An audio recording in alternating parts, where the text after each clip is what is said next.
নামবাদে তুঙ্গে রাজনৈতিক চর্চা, বিপুল নামবাদের দাবি শুভেন্দু অধিকারীর। বিজেপির বিরুদ্ধে মিথ্যাচারের অভিযোগ কুণাল ঘোষের। 2024-এর ভোটে তৃণমূলের সঙ্গে বিজেপির ডিফারেন্স মাত্র 21 লক্ষ, অর্থাৎ 41 লক্ষ সামথিং ভোটারের গ্যাপ ছিল।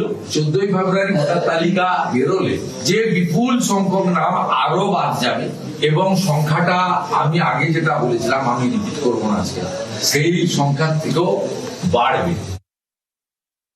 এসআই নিয়ে প্রথম কৈফিয়ত দিয়ে মানুষের কাছে ক্ষমা চাইতে হবে বিজেপিকে। এই যে দীর্ঘদিন ধরে একটা কথা বলা হলো 1 কোটি বাংলাদেশি, 1 কোটি রোহিঙ্গা, এরা কোথায়? তার মানে এতদিন বিজেপি রাজনৈতিক উদ্দেশ্যে সম্পূর্ণ প্ররোচনামূলক ভাবে মিথ্যাচার করেছে, তো ক্ষমা চাইবে না কেন বিজেপি?